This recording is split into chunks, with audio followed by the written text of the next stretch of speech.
अभ्यास। चौथा आंग्ल मैसूर युद्ध श्रीरंगपत्तनम की घेराबंदी के साथ समाप्त हुआ, जिसमें 4 मई 1799 को टीपू सुल्तान मारा गया था। तृतीय आंग्ल मैसूर युद्ध 1792 में श्रीरंगपत्तनम की संधि के साथ समाप्त हुआ था। इस संधि के अनुसार मैसूर राज्य के वास्तविक शासक टीपू सुल्तान ने अपना आधा राज्य अंग्रेजों को सौंप दिया था, जिसमें मालाबार, कुर्ग, वारामहल और डिंडीगुल के क्षेत्र शामिल थे। उन्हें एक बड़ी युद्ध क्षतिपूर्ति भी देनी पड़ी और उन्हें अपने दोनों बेटों को अंग्रेजों के पास जमानत के तौर पर रखना पड़ा जब तक कि वे यह राशि चुका नहीं देते। हालांकि इस संधि से ब्रिटिश और मैसूर के बीच शांति नहीं आई और आगे के लिए युद्ध का आधार तैयार हो गया। टीपू सुल्तान ने लॉर्ड वेलेस्ली की सहायक संधि को स्वीकार करने से इनकार कर दिया और फ्रांसीसी सेना से गठबंधन करना शुरू कर दिया, जिसे अंग्रेज एक खतरे के रूप में देखते थे। अंग्रेजों ने मराठों और हैदराबाद के निजामों के साथ गठबंधन कर लिया। 1799 में इन संयुक्त सेनाओं ने मैसूर साम्राज्य पर चारों तरफ से हमला कर दिया।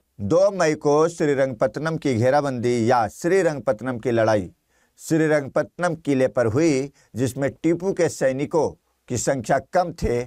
उसके पास करीब 30,000 सैनिक थे, जबकि दूसरे पक्ष के पास करीब 50,000 से ज्यादा सैनिक थे। युद्ध के दौरान टीपू ने मैसूर के रॉकेट का इस्तेमाल किया, जिससे ब्रिटिश सेना हिल गई थी। ब्रिटिश सेना का नेतृत्व जनरल जॉर्ज हैरिस कर रहे थे। बहादुरी से लड़ने के बावजूद टीपू की सेना किले पर कब्जा नहीं रख सकी और घेराबंदी तब समाप्त हुई जब टीपू खुद गोली लगने से घायल हो गया और उसकी मृत्यु हो गई। अंग्रेजों ने निर्णायक जीत हासिल की।